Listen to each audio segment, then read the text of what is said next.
as you can tell by the title, today we are talking about everything I'm doing to prep my hair for braids coming up this protective style season. So if you are like me and you like to put your hair up for a while during the summer just to give your hair a break, then just keep watching. I'm gonna give you some tips that I'm doing right now and leading up to getting braids. I forecasted out almost. I have like a hair calendar. I have a guide that I've created around that, specifically for like how I plan out my hair and how you can plan out your hair like throughout the year. So check down the description. I'll have it linked down there for you guys.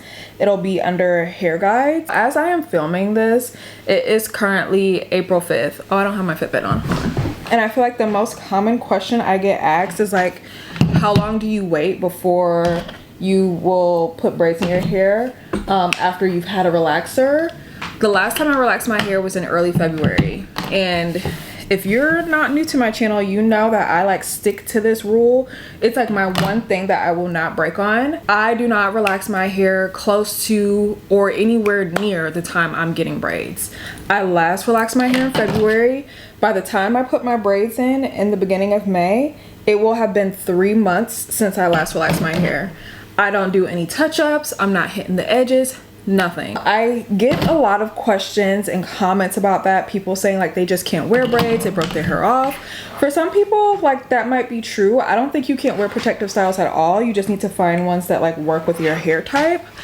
But I will venture to say that some of you are probably just putting your braids in or twist or whatever style it is that's causing that type of tension or whatever at your roots. You're putting it in too soon after you have had a relaxer, because I have been guilty of that as well, and it broke my hair off too. You think your hair done grew like 5-6 inches, you take it out, it's the same length. That's what it's really meant to do, but it can't do that if your hair is struggling, holding on for dear life because it's been broken down already by a relaxer, and then a few weeks later it's being pulled taut into a braid or a twist or a cornrow or whatever. So that's my number one thing. Like I guess you can say I start that prep like way further out than anything else. The second thing, which I'm currently in the process of doing right now, is I start to pay extra attention to my scalp. And I'm using a lot of detoxifying treatments or products. I'm using a lot of clarifying products, scrubs, things like that, because a healthy scalp is like the playground for healthy hair. So if you can get your scalp nice and healthy, you're setting yourself up for success with healthy hair going into a protective style, right? The other thing too is like when you wear your hair in braids and twists and cornrows, for the most part, your hair is on full display, or your scalp rather is on full display. You don't want to be pulling your hair back in braids and you got a crusty, dusty, it's dry as the Sahara Desert scalp. My scalp is specifically dry like right here in the front, so it's on full display, like there's nowhere to hide. Using like clarifying shampoos or like more so like scrubs more than anything. So today when I wash my hair, I use the Sacred clarifying shampoo. I'm sorry, there's something on my nail. I really like that one. I like how it is a little gritty, but it also suds up so nicely. Another one that I really like is the Briogeo. It's not perfume, girl. The Briogeo clarifying shampoo, the like exfoliating charcoal shampoo, I believe it's called, from them. You can also do like just get a scalp scrubber. So maybe you don't want to buy like a specific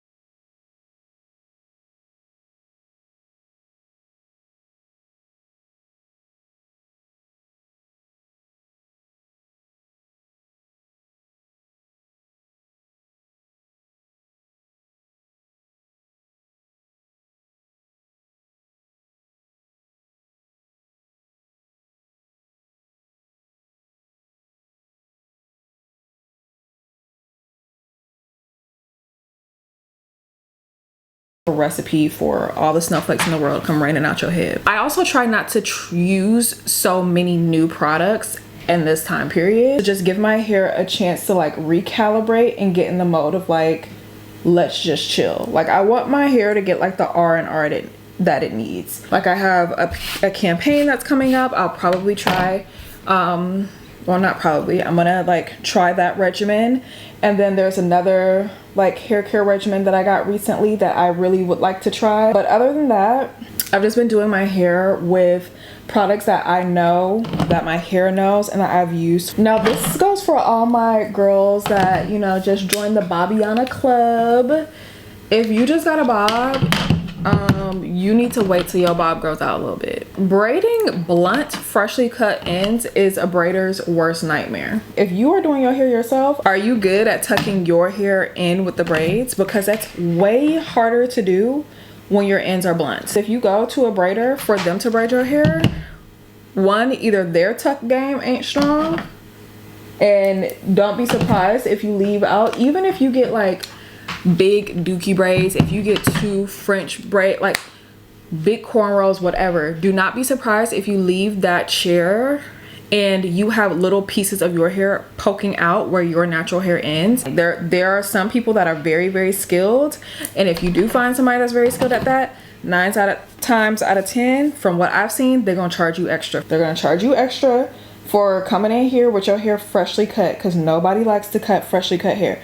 Now, if you have your hair cut in layers, that is one thing. Layers, we can easily work that into a braid. Don't be asking me if you can braid if I can braid your hair. Just because we both live in Chicago, I am not coming to braid your hair. I have only braided one person's hair in my life. That is my friend Tanisha, and she's the only person that has the license to ask me ever to braid her hair outside of any children that I might birth. Wendy only got a teaspoon of hair, but if she has some hair, I might braid hers. Might. And that's just to get her back for the autumn years she braided my hair and told me she wasn't hurting me. Anyways, if you don't have a haircut, but you like just get your trims regularly, try to get your trims your last trim before you go into braids a couple weeks out. I know it seems like a really good idea to like, oh, let me get my fresh trim right before I put my hair in braids. Don't do that. Don't do that. So it is April 5th right now. I trimmed my hair, I want to say like 2 weeks ago, but I'm going to give it another little snip. Mind you, my hair is like also in unintentional layers. Y'all always ask me like, is my hair cut in layers? I don't know how my hair is cut because I cut it myself, so I wouldn't be able to tell you. So a little bit closer to when it's time for me to get braids, I was actually looking at this the other day, and I'll probably go ahead and like do this like next week or so as I start buying all of my materials. And this is for anybody that you're like doing your braids yourself. If you're going to get your hair braided, you know, if you have to provide your hair, get your hair in a timely manner. I like a very specific type of hair to braid my hair with. I only use I can't remember the brand, but I know it's called the African Collection. And a place where I can always find this hair, it's always in stock for me, is this online beauty supply store called Ebony Online. I get my hair like maybe 2-ish, maybe 3-ish weeks before I know I'm about to braid my hair. And every time you guys have seen my hair braided within like the past, like I want to say 2 years, it's always been with that hair. Twists is something different, but braids, I've always braided my hair with that hair for the past like 2 or so years. If I'm getting or if I'm doing like goddess braids or something like that, which this year I'm kind of on the fence about, but if I am doing those, I'll order like the human hair that I'm gonna use. Typically what I will do is order hair that is on the track, and I will just cut it off the track. So, you know, whatever bundles you like, find them, cut the hair off the track. That's all you gotta do.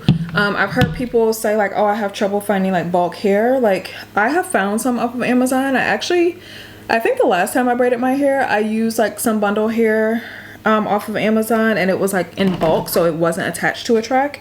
It was actually pretty nice, and I might order some hair from there again. I'll link it down below if I can find it for you guys. If you can help it, you know, try to be prepared, get your stuff in advance. I think as far as like stuff like far out, that's the majority of like what I do. Let's move to like maybe like a week before. Let's say more so the week of. Oiling my scalp a lot.